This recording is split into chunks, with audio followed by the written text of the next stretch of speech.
Ana María me ha dado dos trabajos. Uno, empezar con la meditación, que no hará ella para que la hiciera yo, y luego la charla o la ponencia. Por lo tanto, vamos a empezar con una meditación que va a durar unos 20 minutos aproximadamente, y luego pues tendrá después las palabras, digamos. Somos muchos y muchas y cada cual tiene su recorrido meditativo. Entonces yo voy a dar muy pocas pautas, solo las iniciales. Supone que todos somos meditantes, ya sabemos caminar hacia adentro, no necesitamos muletas ni palabras exteriores, pero sí hacer caer en la cuenta de como que hay como tres grandes entradas hacia adentro, que podríamos decir que están relacionadas con los tres pronombres: el ello, el tú y el yo. Son tres modos de situarnos como humanos ante todo. Los tres, sigue en plural, sea en singular. Estos tres pronombres que son comunes a todas las lenguas del planeta son tres perspectivas de acceso a lo real. Y cada una de estas tres perspectivas tiene su camino meditativo, sus pautas para adentrarse en eso. Podemos decir que el ello tendría que ver con la percepción corporal, entonces que él practique sobre todo la atención a la respiración, pues estáis más encaminados de Vipassana o incluso Zen o lo que fuere, pues es la pura presencia y la pura respiración. Ese es el camino del ello, para decirlo de alguna manera. El camino del tú tiene que ver con mantras invocativos o relacionales con Dios, como pues, la tradición cristiana, pues, que pertenezcamos a ella, o de otras tradiciones, pero claramente son mantras invocativos o presencia, no tanto quizás de invocación, cuando de presenciación, pues quien haga esa práctica que en este rato entre y se adentre en ello. Y el tercer acceso, por decirlo así, que nace del yo, sería el yo soy, y pues vamos adentrándonos, procurando cambiar. Si elegís uno, estad hasta el final en esos casi 20 minutos que vamos a estar, porque todas las puertas van a dar al mismo lugar. Entonces, lo único que se requiere es entregarnos a la vía por la que nos adentramos. Pues nos disponemos, como ayer muy bien nos indicaba Miguel, en una posición de equilibrio.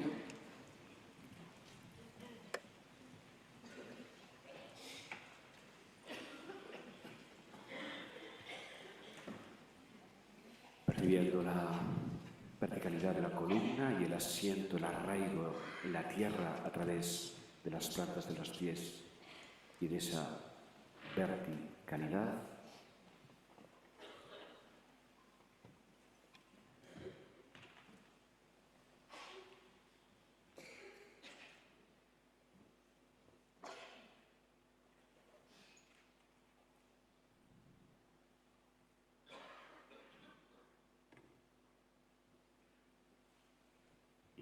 Ya abro la práctica y me voy entregando a ella a través de una de las tres puertas.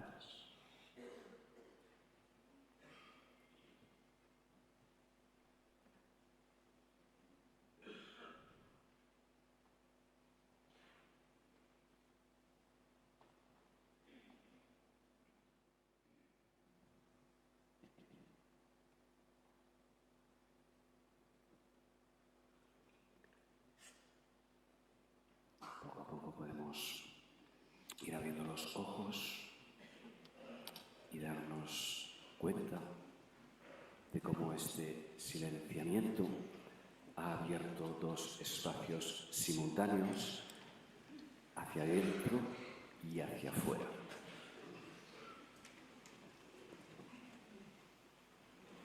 Hay como más capacidad interior de percibir y al mismo tiempo hay más los sensores como abierto o despertado para sentir ese uno que somos a través de lo irrepetible de cada uno de los que estamos presentes. Bueno,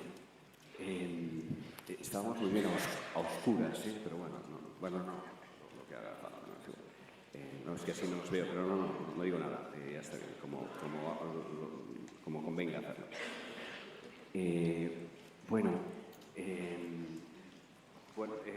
Mi tema es muy intangible, digamos, ¿no? Es de aquí a aquí, de aquí a aquí. Ayer, hablando en la comida con los ponentes, estaba Miguel a mi lado y me explicó un chiste que iba a explicar aquí, pero no lo explicó y lo voy a recoger yo porque es perfecto, porque abre perfectamente mi aproximación. Es, por lo visto, un chiste zen, que dice que dos personas caminaban por un río, cada una por una orilla diferente. Y entonces uno de un lado le dice al otro, ¿cómo se alcanza la otra orilla? Y el otro le dice, si ya estás. Bueno, o esto es una necedad supina, digamos, un absurdo, o es terriblemente profundo, ¿no? O sea, ¿qué otra orilla hemos de alcanzar? ¿Para qué, además, no? Y la otra orilla es siempre perspectival, porque la otra orilla para el otro es donde ya estoy, digamos, ¿no? ¿En qué otro lugar siempre queremos ir que sea otra orilla? Y que necesitamos alguien necio o sabio que nos diga, si ya estás donde has de estar, ¿no? ¿Qué buscas en la otra orilla que no tengas aquí? Recuerdo una vez, justamente andando por la India, me acuerdo perfectamente, que por donde yo caminaba el suelo era más pedregoso y parecía como más seco, y veía la otra orilla muy verde. O sea, ostras, que ojalá pudiera estar en la otra orilla, ¿no? Bueno, y pude encontrar un puente, crucé la otra orilla, y era exactamente que el otro lado de donde venía, ¿eh? Lo que pasa es que, perspectivamente, desde el ángulo, parecía que había mucho más verde y muchas más hojas, porque las veía desde otro sitio, ¿no? Pero al final me encontré el mismo suelo por el que caminaba en la otra orilla, ¿no? O sea, siempre estamos en un lugar deseando estar en otro, y entonces no estamos ni en uno ni en el otro, ¿no? Que es nuestra paradoja. No estamos sino aquí y, sin embargo, casi nunca estamos plenamente aquí. Es nuestra condición paradojal, como muy bien se nos ha ido diciendo estos días, ¿no?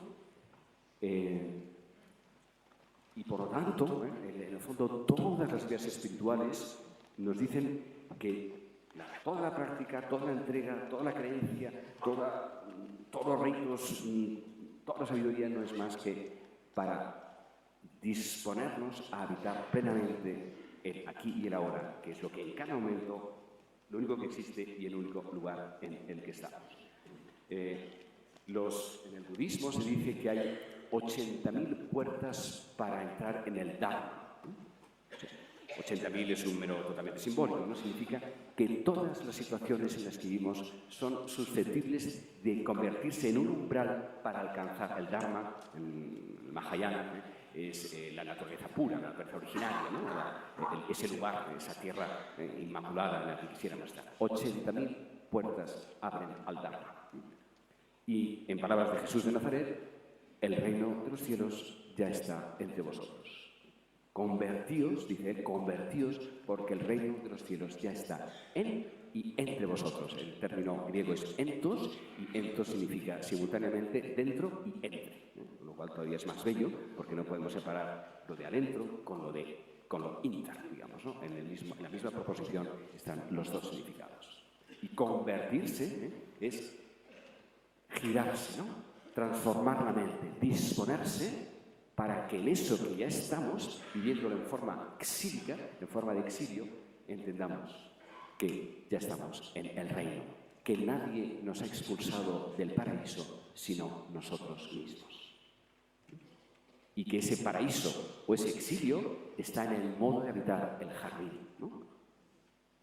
Ese Edén que no está en ningún otro sitio que en el mismo lugar donde ya estamos. Esa tierra pura, de algunas corrientes de budismo, Shambhala, el Monte Meru, todos los lugares mítico-místicos que las religiones han indicado en un primer grado infantilmente o míticamente, pensando que era un lugar geográfico y entendiendo que es ese lugar inmaculado que está en todos los lugares, ¿no? De aquí aquí mismo está el Edén, aquí mismo está la tierra pura, aquí mismo está el reino de los cielos. Pero lo podemos vivir en forma de exilio o justamente disponiéndonos a eso.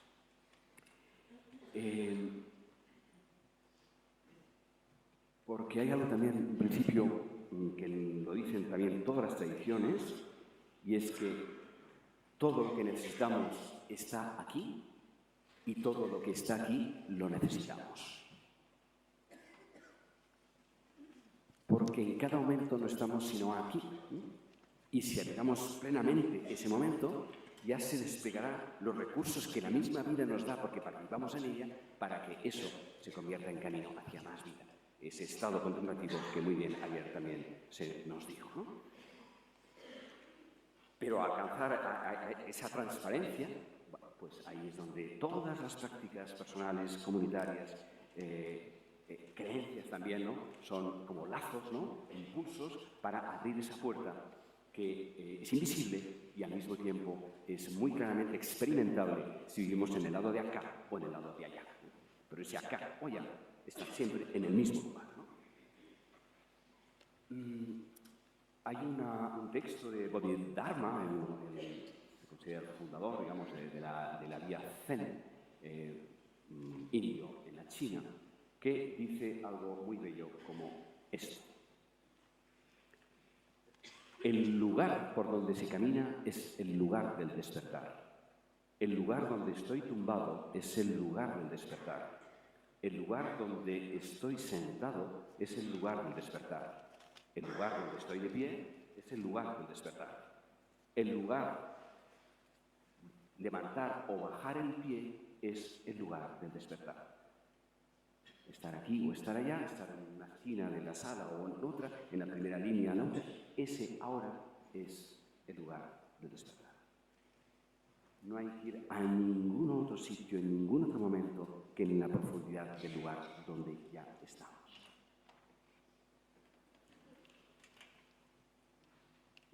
Voy a ir desglosando este recorrido tan largo y tan inmediato de aquí a aquí, a través de 12 pasos, de 12 umbrales, ¿no? Como 12 accesos. No voy a hablar de 80.000 puertas, porque no necesitaríamos varios días, pero basta con 12 puertas, con 12 umbrales. Bueno, el primero de todos, casi como la condición de posibilidad, es algo que experimentamos muchas veces, ¿no? La diferencia entre estar cerrados o estar abiertos.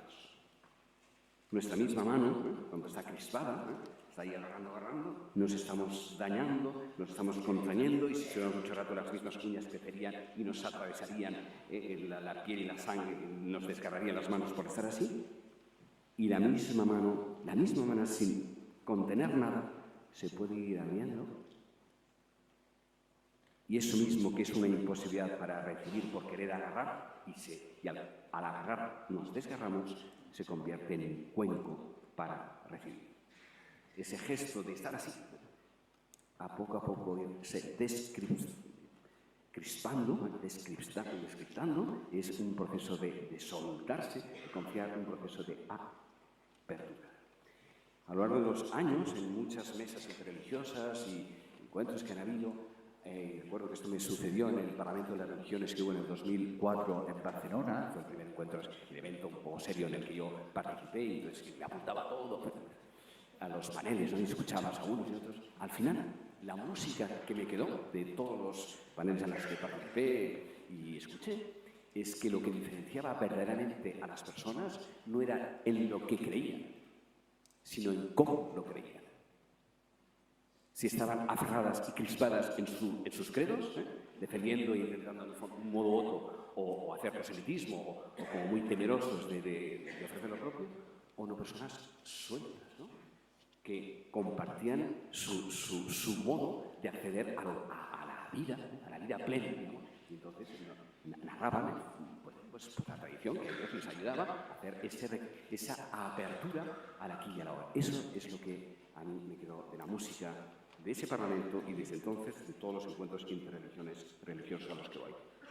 Hay apertura o hay cerrazón, y entonces hay diálogo o hay monólogos más o menos educados o mal educados entre unos y otros, ¿no? Esa es Y eso en el fondo nos sucede también en el encuentro interpersonal, en el modo de ir a los lugares, ¿no? Paso de la cerrazón a la apertura está dicho de muchos modos, pero voy a elegir dos textos. Uno es de un libro que fue conocido hace unos años, que me imagino que muchos de vosotros conoceréis, que se llama El materialismo espiritual, más allá del materialismo espiritual, de Chögyam Trungpa, un monje budista tibetano, que habla extraordinariamente de esta apertura. Dice así: fundamentalmente, solo existe el espacio abierto, el fundamento único, lo que realmente somos. Nuestro estado mental más fundamental antes de la creación del ego es de tal naturaleza que se da en él una apertura básica o prístina, una libertad básica, cierta cualidad de espaciosidad. Ahora, aún ahora y desde siempre hemos tenido esta cualidad abierta. Qué simple y al mismo tiempo qué difícil, ¿no? Pero qué accesible y al mismo tiempo tropezamos. Voy a leer otro texto de apertura de Rainer Maria Rilke. Es una elegía, la elegía octava, de un poeta extraordinario del siglo anterior, que dice así: con todos sus ojos ve la criatura lo abierto. La criatura se refiere al animal, contraponiéndolo al ser humano. Ahora vamos viendo lo que va a decir. Repito. Con todos sus ojos ve la criatura lo abierto. Solo nuestros ojos están como vueltos del revés y puestos como cepos, impidiendo la mirada libre. Lo que hay fuera solo lo sabemos por el semblante del animal, porque al niño le damos la vuelta y le obligamos a que mire hacia atrás, a las formas, a lo no abierto, que en el rostro del animal es tan profundo. Por ello está libre de la muerte. Nosotros solo vemos la muerte. El animal, en cambio, es libre y tiene siempre su ocaso detrás de sí y tiene ante sí a Dios. Y cuando anda, anda en la eternidad como andan las fuentes.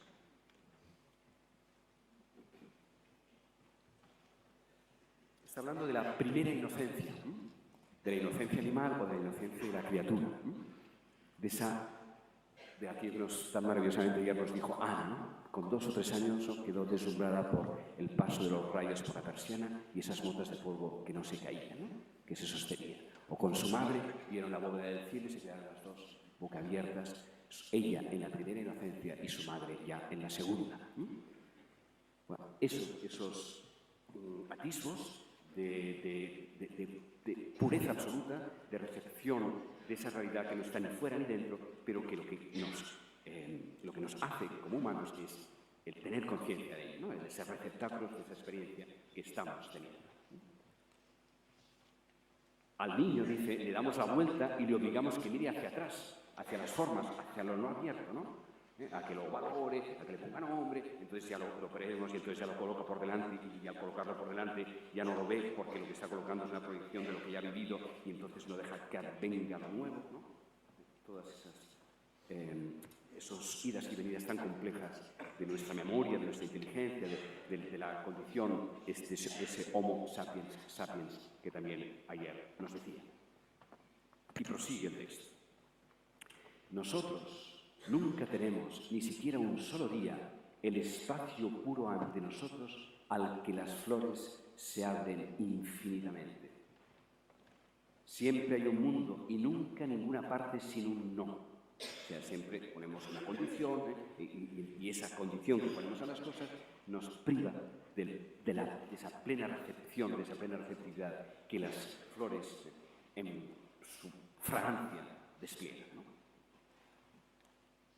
Lo no vigilado que el hombre respira y sabe infinitamente y no codicia, se refiere a las flores.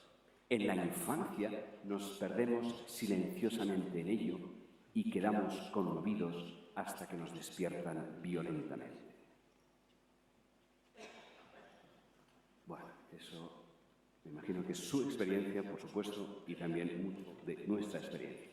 Pero no vamos a ir hacia atrás, porque esa primera inocencia quedó allá, en lo que todas, en el fondo, todas las prácticas espirituales tratan de, en el adulto, en la conciencia, abrirse a esa segunda inocencia. ¿Y cómo? Bueno, pues el segundo paso. Si el primero es el básico, de estar cerrados a estar abiertos, el segundo es pasar de la distracción a la atención. Algo de nuevo también tan simple y tan complejo. La gran ventaja de todos estos umbrales que vamos a ir diciendo es que en cualquier momento están disponibles, porque nacen del mismo instante en el que estamos. No hemos de irlos a buscar a ninguna otra parte que en el lugar en el que ya nos encontramos. Lo que pasa es que hay que ponerle conciencia y también voluntad. De la distracción a la atención.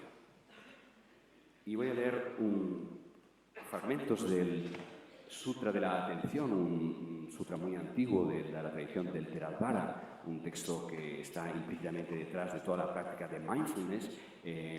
Cuando habla de la clara comprensión, se está refiriendo a sati, que es la palabra pali, que hemos traducido en inglés por mindfulness, o por atención plena. No sé por qué lo tenemos que decir en inglés, pero bueno, atención plena.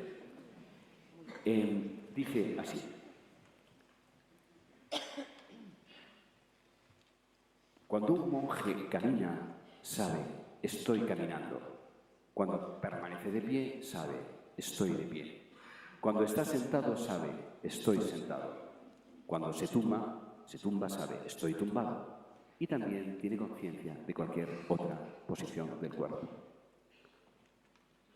¿Somos capaces ahora mismo de estar escuchando y al mismo tiempo darnos cuenta de la posición de nuestro cuerpo?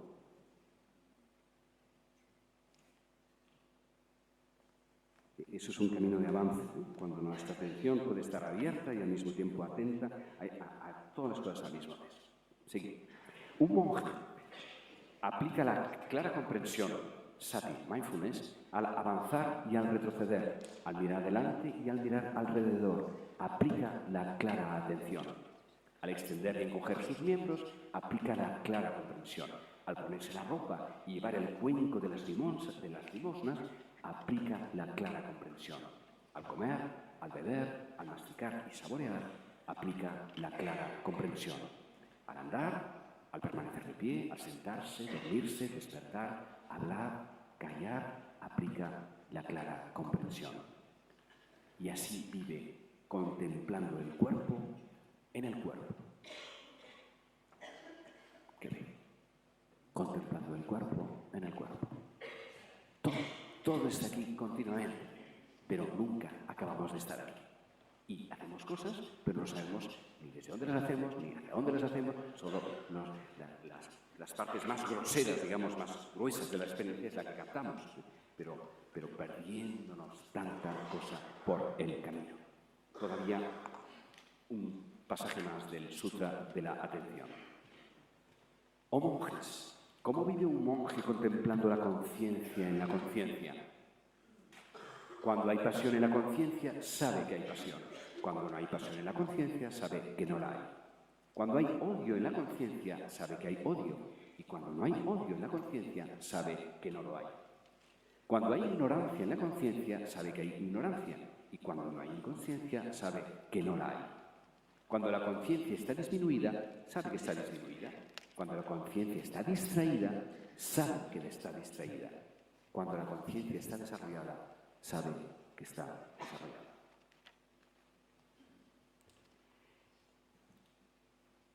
Nuestro gran problema como seres existentes, sacados de nosotros mismos, arrojados a la vida, como dirá Heidegger, es que solo tenemos una atención. O la atención de afuera hacia aquello, hacia lo que vamos, o una atención-intención que entonces también nos debilita porque nos perdemos el contexto en el que estamos, ¿no? Esa conciencia de la que se habla no es del orden mental, que siempre es dual y siempre es parcial, sino que es integral, ¿no? Y hemos escuchado que dice, oh monje, oh monje, oh monje. ¿De qué monje está hablando? Del sentido etimológico de la palabra. El monje, en latín, en griego, procede de monos, en la persona unificada, la persona que en cada momento está desde el centro de sí misma, recogiéndose y abriéndose desde su centro, ¿no? Por tanto, todos estamos llamados a ser monjes en el sentido existencial del término, de ser únicos en lo único que en cada momento está sucediendo. Esta capacidad unificante y plenamente consciente es lo que nos hace monjes en el sentido radical del término. Otra cosa son las institucionalizaciones epocales del arquetipo del monje.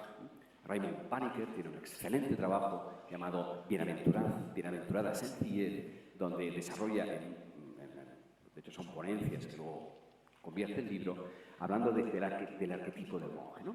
Y entonces dice, lo propio de un científico es, digamos, experimentar con las formas para recrear una máquina o un artefacto que funcione. Lo propio de un artista es trabajar las formas visuales, las prácticas, para poder hacer una obra de arte. El propio del médico es pues, trabajar el cuerpo humano para sanar. Dice, lo propio del monje, y en ese sentido no es una profesión, sino que sería un modo de hacer todas las demás cosas, aunque puede convertirse en el único, en lo fundamental, es aquel que trabaja sobre sí mismo. Él es la materia de sí mismo, y experimenta sobre sí mismo la experiencia de ser. Y eso está llamado también a poderse hacer en todos los demás campos, pero sin perder esa mirada hacia adentro y al mismo tiempo hacia afuera. Por tanto, de la distracción a la atención. Cuando estamos atentos, podemos darnos cuenta de algo muy sutil que es imposible de percibir cuando no lo estamos, ¿no? Es justamente esa resistencia que decía antes, ¿no? Hay muchas partes nuestras que están muy bloqueadas, que están muy constreñidas, que están mucho todavía, casi podríamos decir, en estado de pánico, ¿no? O sea, hay como una especie de encogimiento inconsciente que nos hace estar muy a la defensiva y muy incapaces de soltarnos. Bueno, pero cuando ponemos conciencia a eso, y esa es la fuerza extraordinaria que no sabemos de dónde proviene, pero que es inmanente y trascendente al mismo tiempo. De hecho, hoy se dice que uno de los nombres de Dios podría ser la conciencia, que es diferente del pensamiento mental. Eso todavía no sabemos lo que es, incluso los mismos neurobiólogos no pueden acabar de poner nombre de dónde, qué es la conciencia, ¿no? El saber que somos y estamos en todo momento, cuanto más ampliamos esa conciencia de ser, entonces como que se abre eso que sin conciencia está obturado, está opaco. Entonces, el tercer umbral, la tercera puerta, es pasar de la resistencia que viene del encogimiento y del temor, de la protección necesaria, porque hemos recibido muchos golpes y esa protección es un instinto de supervivencia inevitable, por supuesto. Pero cuando podemos ponerle conciencia a aquello que nosotros bloquea, lo que quisiéramos que se abriera, pero no podemos, el paso es identificar las zonas de resistencia para rendirlas. Ya no es solo abrir lo que está cerrado, sino rendir lo que se resiste a que se abra. Esa rendición no es una claudicación, no es soltar, no es tirar la toalla, sino que es entregarla, que es muy diferente. Cuando nos rendimos ante algo que nos resistimos, mientras nos resistimos, hay un tiempo para cada cosa, hay un tiempo en que necesitamos resistir, y además hay una resistencia que nos fortalece, por supuesto, si no resistiéramos cantidad de los embates que nos viene la vida, que digamos arrastrado por la primera riada, ¿no? Por supuesto que hay que resistir, pero hay una resistencia que en un momento determinado es letal, ¿no? Porque se convierte en algo obstinado que nos impide crecer, ¿no? ¿Cómo discernir cuando tenemos que resistir a cuando nos hemos de rendir? Diciendo, insisto, en que rendir no es claudicar, sino rendir es soltar, es entregarse a eso mismo que me está sucediendo. Cuando sucede, cuando somos capaces de rendirnos, entonces pasa algo muy bello, difícil antes de hacerlo, pero extraordinario cuando se da, y es que pasamos de la inacabable repetición de la resistencia. Cuando nos resistimos a algo, estamos continuamente volviendo a las imágenes de siempre que hace que no atravesemos esa situación que hay que trascender, ¿no? Pero estamos clavados de tal manera en la existencia que la existencia comporta inevitable la repetición. Cuando conseguimos rendirnos, cuando conseguimos soltarnos y atravesar eso mismo que parece una ola amenazante o una situación insoportable, pero la podemos trascender justamente por la rendición, entonces sucede algo muy sutil o a veces muy evidente, que es la revelación. La rendición posibilita la revelación. Mientras no hay rendición, lo único que hay es repetición. Porque una y otra vez repetimos lo de siempre. Cuando somos capaces de rendirse, es ir más allá de mí mismo, ¿no? Confiarse que en ese soltarse, alguien o algo, según entendamos el trascendente, nos va a sostener no desde un lugar mágico o infantilizante, sino desde todo aquello de la realidad que no abarcamos desde nuestro pequeño punto de vista existencial, perceptivo, cognitivo, afectivo o lo que fuera, ¿no?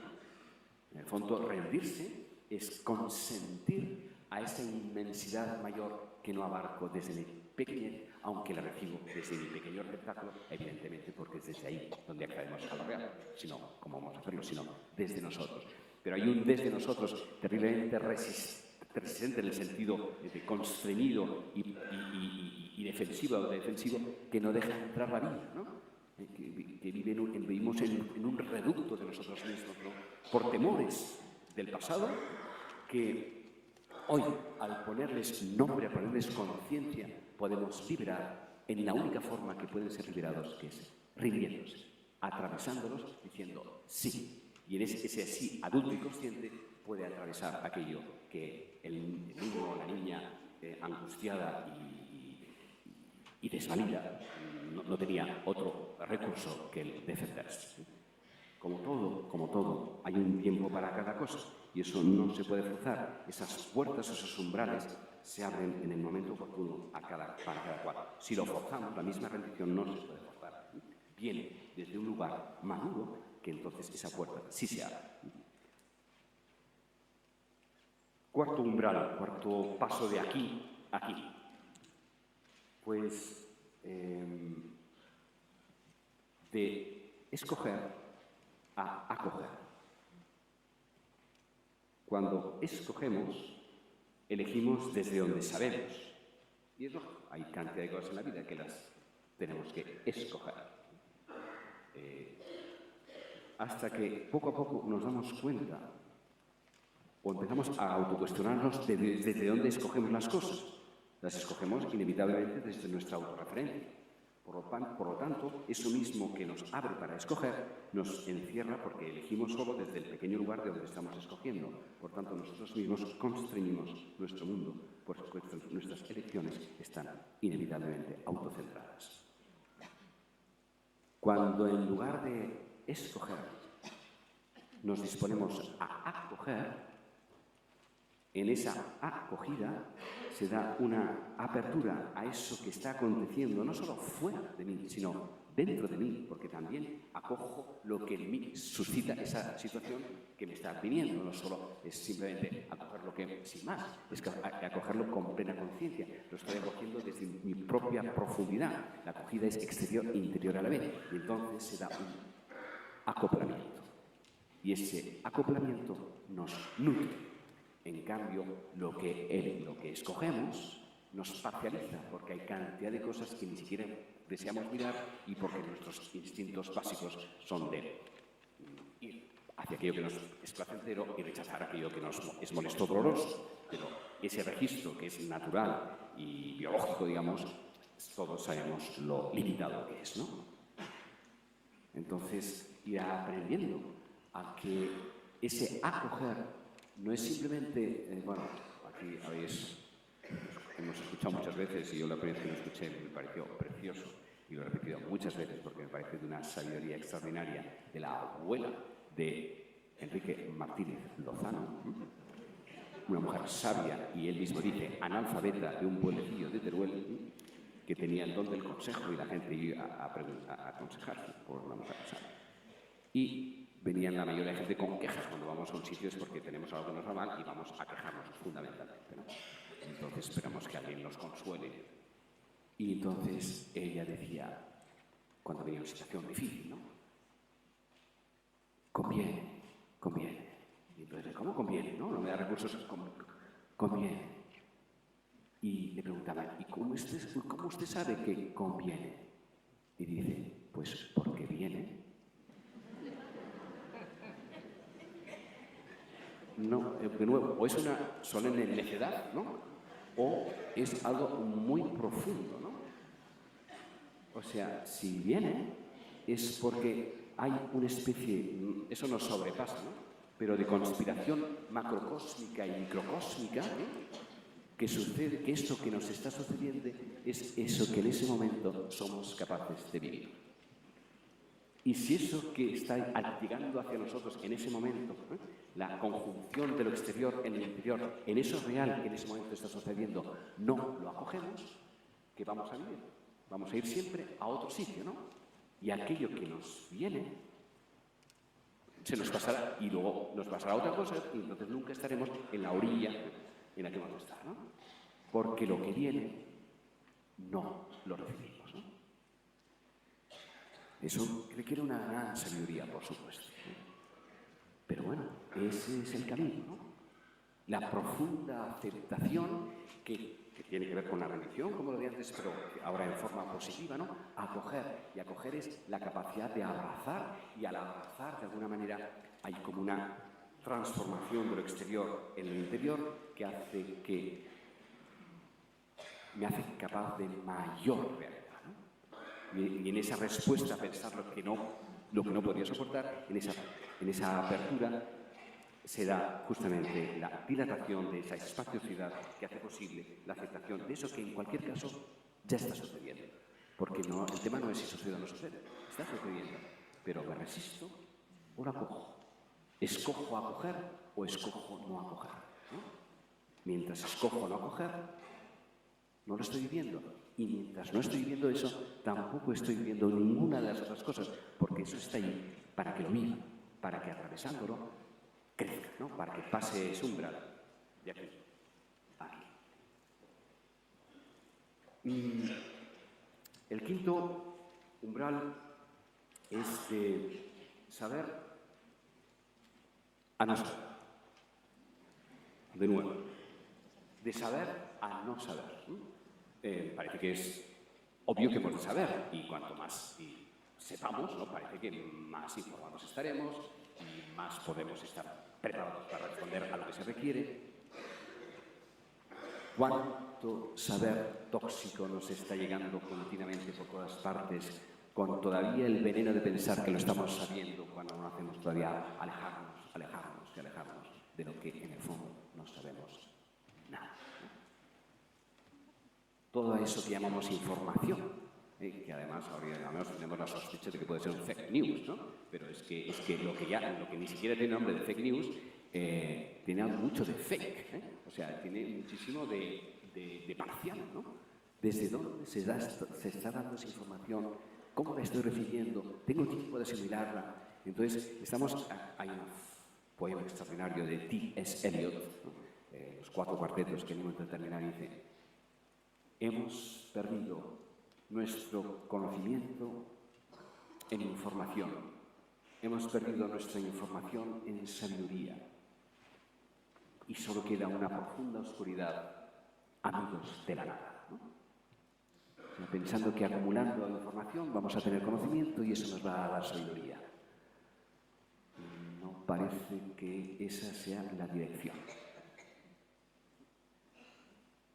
Con lo cual, hay que ser muy exigente y muy atento y muy despierto en toda la cantidad de información supuesta que nos llega para discernir si eso nos ayuda a conocer, a saber, o todavía nos mete en una brumosa sensación de perplejidad y de pringosidad.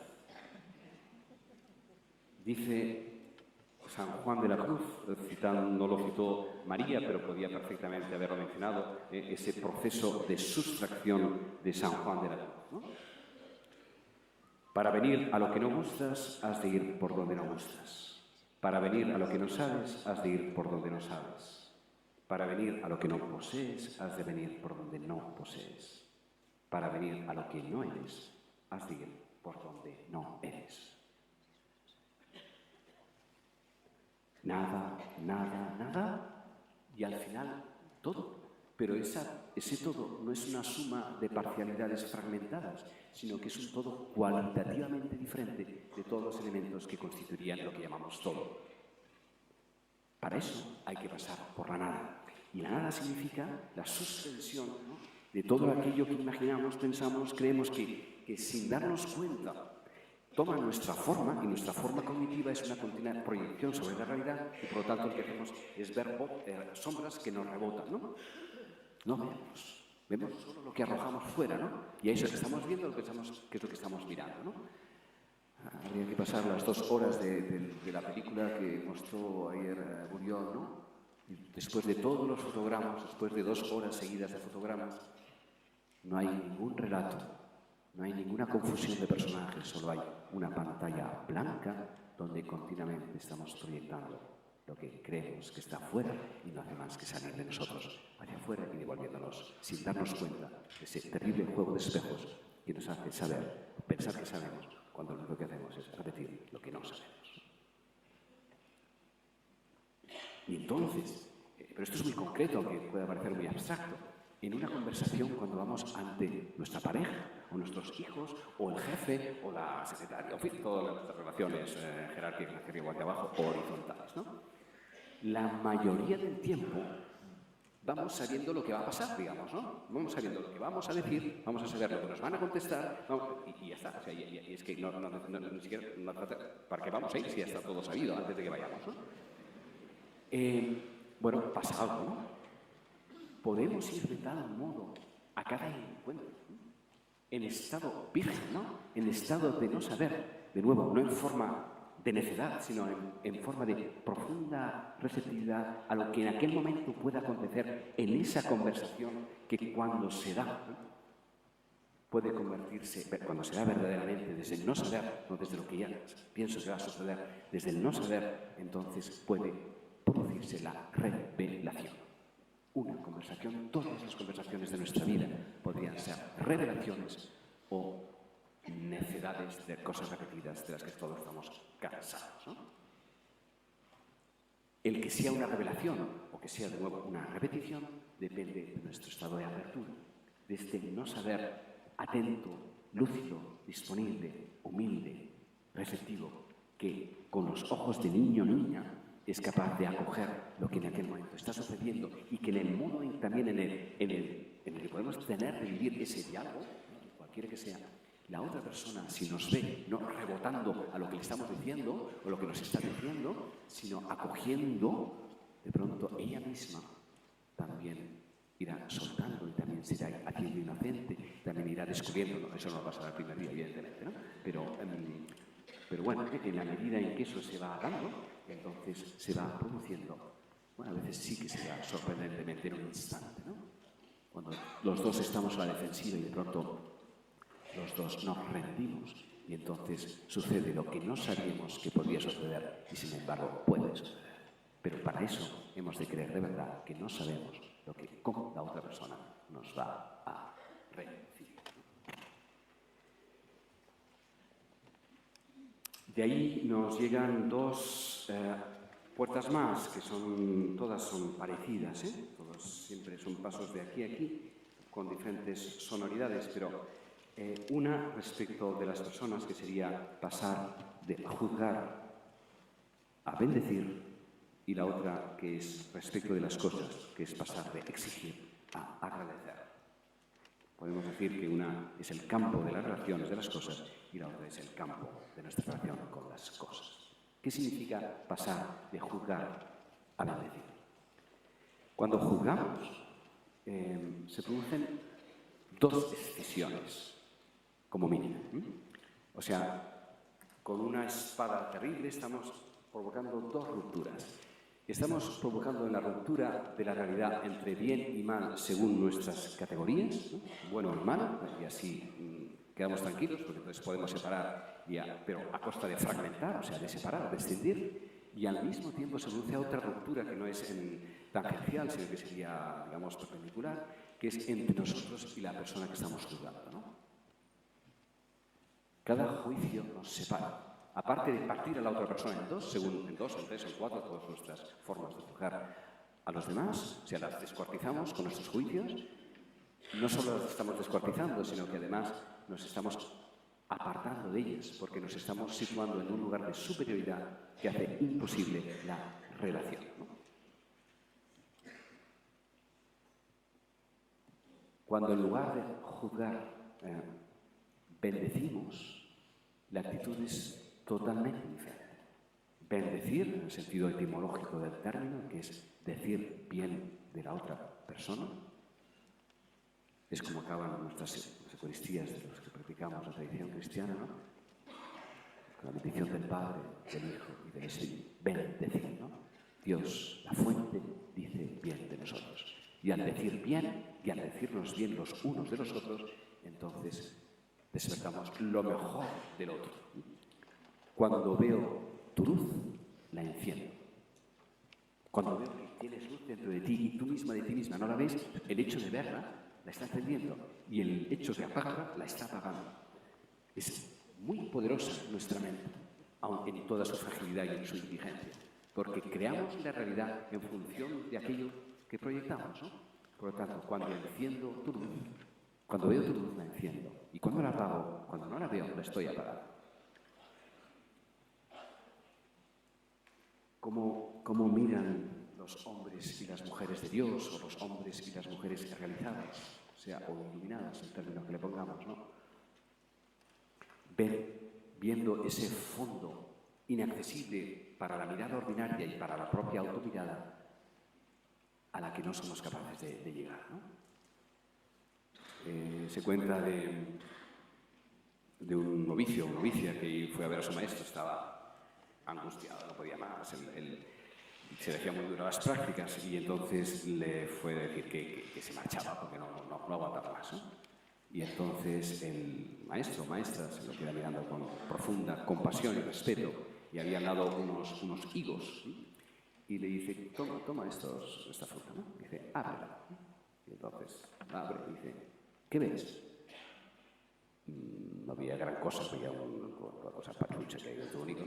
Bueno, pero mira más, bueno, si hay unas, sí, bueno, pues veo unas partículas, ¿no? ¿Y esas partículas qué son? Ah, bueno, pues no sé, supongo que serán semillas, o no sé, tampoco sabía mucho de botánica, pero resulta que son semillas, ¿no? Eso que nos molesta al tragar resulta que son potenciales de vida que están dentro del piquito, ¿no? ¿Solo ves eso? ¿Solo ves semillas?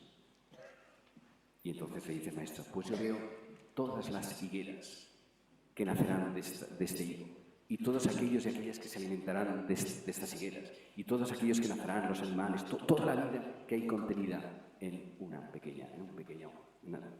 coágulo, digamos, de semillas que contiene el higo. Si lo hubiera juzgado diciendo, pues, pobre, inútil, que se vaya, que no. Ten tú, el maestro, la capacidad de ver más allá de sí mismo, de aquello que dentro de sí mismo el discípulo no era incapaz de ver, ¿no? ¿Cómo nos miramos los unos a los otros, no? Juzgamos muchísimo más de lo que pensamos. Estamos continuamente emitiendo juicios, ¿no? Todo aquel o aquella que no se comporta desde el ruido del móvil que está haciendo la persona de delante o de al lado, sin tener ni cuando nos molesta, sí, pero el problema es todo el rugido que le ponemos a la molestia, digamos, ¿no? La desatención que nos parece. ¿Qué sabemos? ¿Qué sabemos de lo que en aquel momento a esa persona, esa llamada, puede estar suponiendo, o esa tos, o esa llegada tarde, o tantísimas otras cosas de las que no tenemos la menor idea? Pero lo terrible del juicio es que, como decía, no solo descuartiza al otro, sino que nos descuartiza también a nosotros respecto del otro, porque nos deja en un lugar muy solitario, ¿no? Hacerlo juez es terrible, ¿no? Eso no significa no discernir, por supuesto que hemos de discernir, faltaría más, pero el discernimiento no es un juicio. El discernimiento incluye todos los elementos y entonces percibe por dónde hay ira, por dónde hay querido, pero es de otro orden muy diferente que el juicio. Además dice Carl Gustav Jung, ¿no? Porque nos cuesta pensar, juzgamos. O sea, el juicio es un pensamiento torpe, un pensamiento perezoso. Juzgamos porque es mucho más fácil juzgar, ¿no? Bueno, malo, me gusta, no me gusta. O sea, cuando estamos juzgando, cuidado que estamos ejerciendo nuestra pereza. Y además a eso le llamamos sabiduría, bueno, todavía.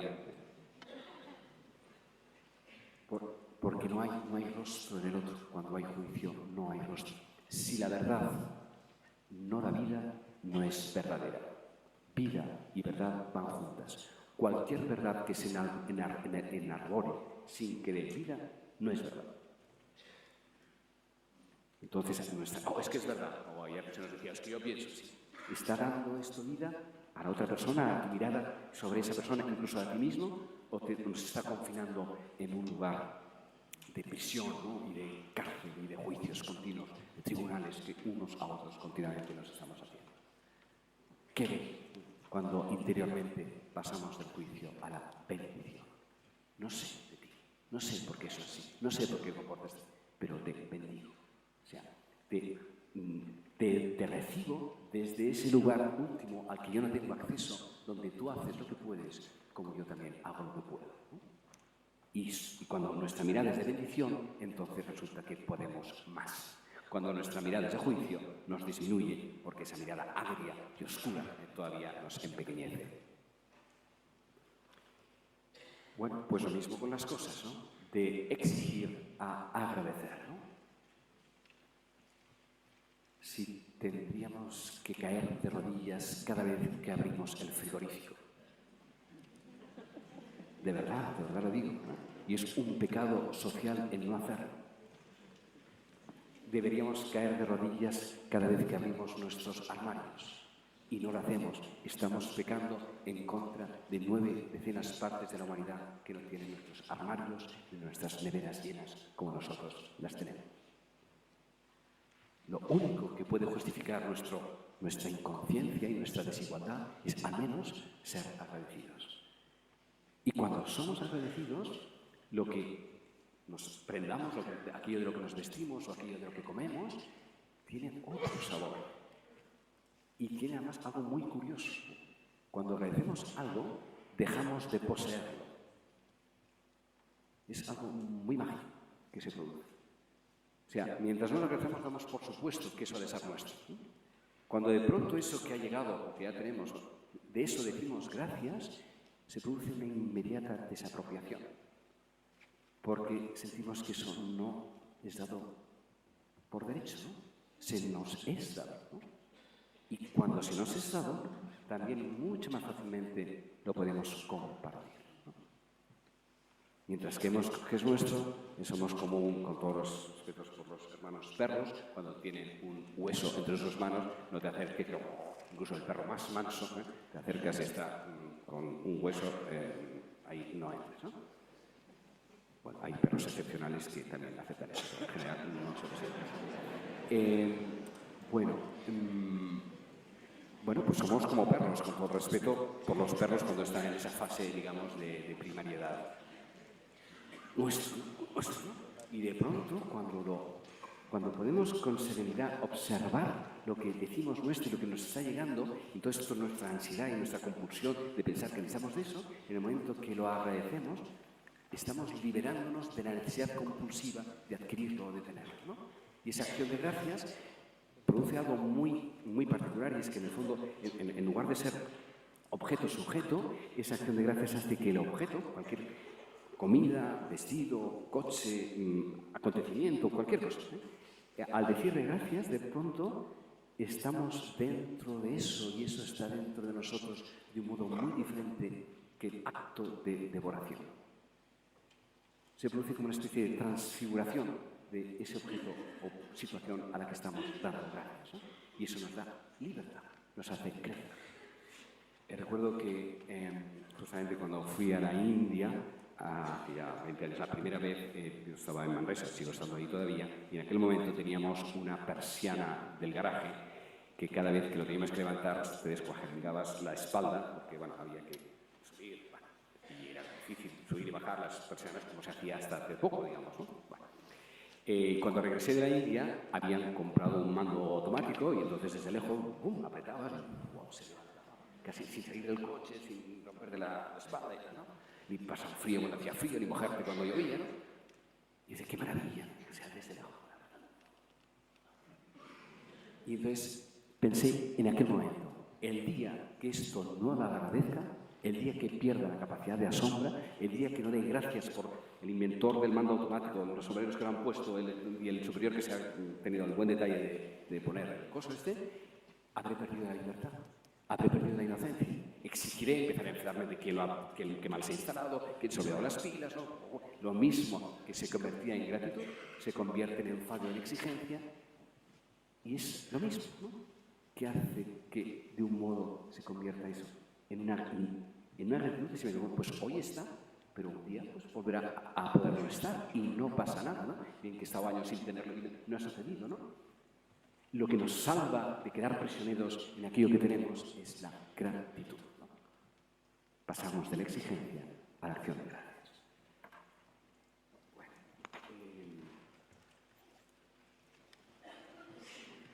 ya no sé en qué número estoy, pero no importa.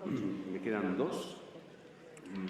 Creo que me he saltado alguno, pero no, porque ya hemos dicho que todas las puertas van a dar al mismo lugar. Pero sí, de las dos últimas sí me acuerdo. Pasar del aislamiento, de la conciencia separada y escindida a la experiencia del interser, ¿no? De la interrelacionalidad, eso que en el budismo está extraordinariamente despegado y que implícitamente lo estaría en el cristianismo también. Lo que pasa es que eso lo colocamos allá, en lo alto, que es la Trinidad, ¿no? La inseparabilidad de la relación intratrinitaria de las tres personas divinas, que en el fondo es una imagen separada de algo que está aconteciendo aquí y que hoy, en palabras más recientes, hablando de la Trinidad radical de maestro de algunos de nosotros, Raymond Paniker, y que menciona la comunión cosmoteántrica, ¿no? Todo está en todo momento. No estamos separados. La experiencia de separación es una terrible herida de nuestra mente y de nuestra experiencia humana que merece todos los respetos, pero que hay que sanarla cuanto antes, ¿no? Porque no estamos separados. ¿Cómo estamos separados?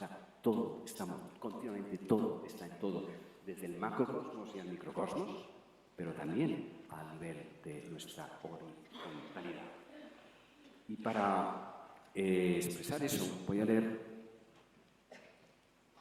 un testimonio de una situación notable.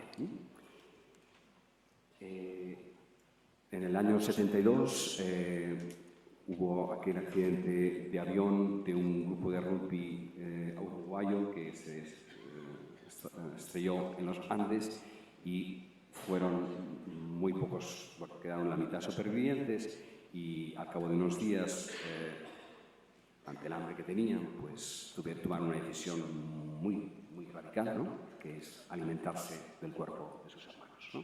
Eso salió en un libro que se llama Viven, creo que muchos de vosotros conoceréis, luego una película que lo hacía también. Yo recuerdo que me impactó mucho, eso sucedió en el 72, yo creo que el libro salió en el 75, 76, y yo lo leí siendo adolescente, y me impactó mucho, ¿no?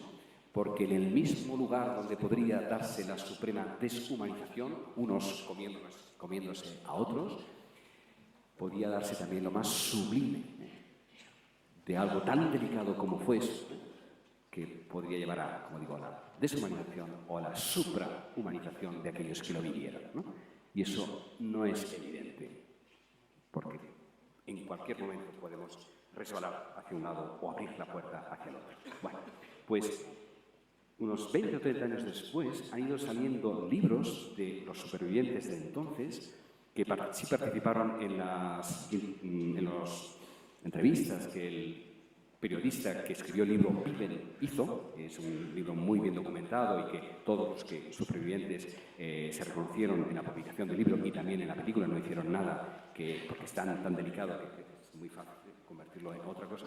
Bueno, pero años después han ido apareciendo narraciones, interpretaciones de personas que muchos de ellos no quisieron identificarse, más bien querían olvidarlo, pero que luego han tenido la necesidad describir qué sucedió y cómo vivieron lo que sucedió y qué huella les dejó eso que les pasó, ¿no? Bueno, y uno de estos libros se llama Desde el silencio y es de Eduardo Strauch, o Strauch, uno de los 12, de los 16, eran dos primos, Desde el silencio. Ahora él es arquitecto, es pintor también y ahí se le abrió la vía mística.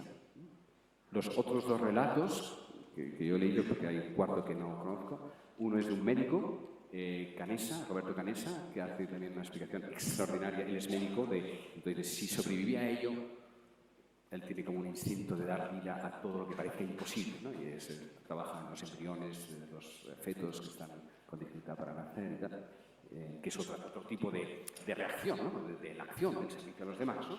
Y luego hay una tercera, otro autor, que es más centrado en su personalidad, en su dificultad de relación. Bueno, pero de estos tres, como digo, tomo el de Eduardo Strauch, cuyo es edición del 2012, Desde el silencio, y explica lo siguiente. Una de las primeras noches de espera y de desamparo me atreví a salir del abrigo del fuselaje para orinar fuera.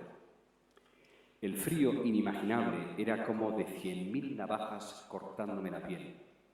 Supe que la más mínima demora en la intemperie sería una gran temeridad. Pero no pude evitar detenerme por unos segundos ante la belleza del firmamento que brillaba con tantas estrellas como yo no había visto jamás. Reconocí constelaciones que algunas noches tímidamente asoman en los retazos del cielo difuso de la ciudad que la ciudad nos permite vislumbrar. Ahora las veía resplandecer en toda su gloria como infinitos puntos luminosos marcando la profundidad del cielo sobre el que se recortaba la silueta de la montaña. Estaba allá, impotente y enigmática. Sobre su contorno latía el destello de los astros y, sin embargo, ella, con su serenidad de permanencia, era la que atrapaba mi mirada. La miraba desde mi humana pequeñez. Yo no era más que un miserable ser efímero ante su edad de miles de milenios, diminuto ante su majestuosa presencia. Y aún más que eso, yo era un hombre debilitado por la sed, por el hambre y el cansancio, torturado por la incertidumbre y por el miedo, y a pesar de ello sentí una extraña correspondencia, como si esa tremenda masa de piedra se reflejara en mí y a través de mí adquiriera la suya.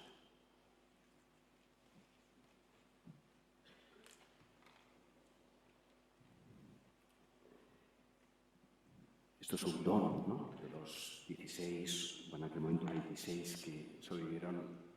Nadie narra esta experiencia, porque sé, pues a él en aquel momento eso se le abrió.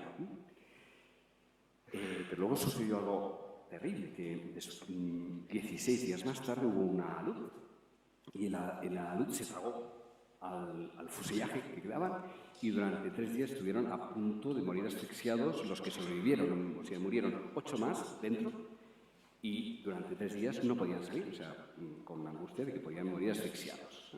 Eso pasó 16 días después de la primera tragedia, pensando ahora, más difícil, pues sí, todavía más difícil. Dice,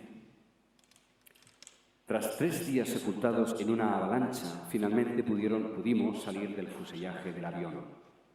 Como topos de la cueva, algunos salimos y encontramos un día esplendoroso. El cielo azul intenso y el manto blanco de nieve refulgente parecían esperar en majestuoso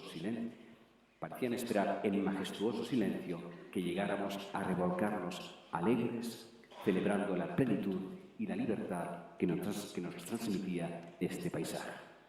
La nieve lo había purificado todo, como si hubiera puesto orden en nuestra casa. El entorno del fuselaje ya no estaba sucio y cubierto de desperdicios y de restos macabros.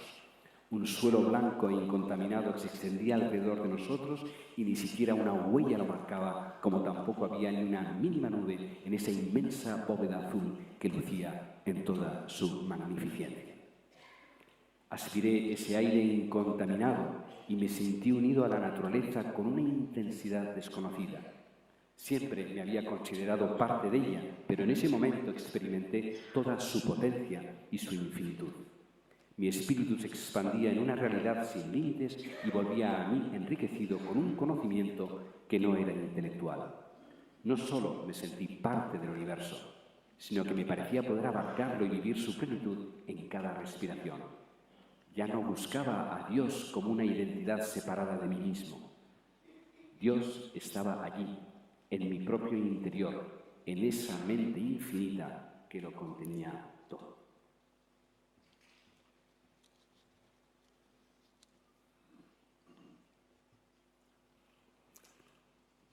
De aquí, ¿no? Del infierno al cielo, del exilio al paraíso, de la queja continua o del de pronto se abre un umbral que hay en parte atravesarlo y sobre todo disponerse a que pueda abrirse, porque en cuanto se abre se atraviesa, no es que se abre y hay que atravesar, sino el mismo acto de apertura ya es un traspasar, ¿no? Y aquí. Y entonces, nuestra condición angustiada, exílica, de ausencias, de las múltiples ausencias que podemos experimentar, todas ellas metáforas primigenias de la herida primordial que es salir del útero materno, pero también de las diferentes separaciones que hemos podido tener en nuestras vidas, muertes prematuras de nuestros padres, hermanos, amigos, pareja, compañeros de vida, hijos, o todo ese terrible sufrimiento que los humanos vivimos porque forma parte de nuestra condición humana, el crecer a través de toda esa jauría de situaciones a un nivel, a otro nivel, cuando eso le vamos ir poniendo conciencia en ese mismo aquí de todas las situaciones que estamos viviendo, intuimos que todo eso está sostenido por esa presencia invisible pero bien sensible cuando se da esa apertura, sea como le nombremos, en forma de ello, de tú o de yo, que son los tres pronombres con los que exploramos nuestra relacionalidad, al mismo tiempo que nuestra autoconciencia. Y ese pasar de la ausencia a la presencia produce un gozo, una paz, una confianza, una soltura, que dicho en palabras de Rumi, poeta sufí mencionado también estos días, dice así: hemos ido a parar al lugar donde todo es música. El rasgueo y las notas de la flauta se elevan hacia la atmósfera. Y aunque se quemara el arpa de todo el mundo, el arpa de ayer, aunque alguien quemara el arpa de ayer, seguirían quedando instrumentos escondidos. Provienen de una lenta y poderosa raíz que no podemos ver. Vuelvo a leerlo. Hemos ido a parar al lugar donde todo es música. El rasgueo y las notas de la flauta se elevan hacia la atmósfera. Y aunque se quemara el arpa de todo el mundo, seguirían quedando instrumentos escondidos que provienen de una lenta y poderosa raíz que no podemos ver. ¿Dónde esta lenta y poderosa raíz? Sino en la radical mismidad del lugar donde nos encontramos. ¿Dónde se ha escondida? En el mismo lugar donde podemos ver solo la devastación de lo que hemos perdido, o en eso mismo que se ha perdido, la oportunidad de abrirnos a una profundidad mayor que, si aquello nos hubiera perdido, nunca alcanzaríamos a atisbar. En cada aquí hay infinitas posibilidades del mismo aquí. Desde el lado de acá estamos distraídos, angustiados, perplejos, inquietos, rencorosos, juzgados. Desde el lado de acá, aquí mismo, todo es presencia y todo es posibilidad. Y acabo con un poema que brotó hace unas semanas, medio preparando esta charla, que dice así, un poema. He vuelto a ser alcanzado por ráfagas de belleza inenarrable. He sido de nuevo raptado por sobresaltos de contornos inefables, que despiertan siempre en mí la misma sed, el mismo anhelo de ti. Cada vez que te asomas a través de formas de humildad y armonía cóncavas, me confirmo de que todo esto es un exilio donde se proyectan sombras de otro lugar oculto en el reverso de aquí mismo.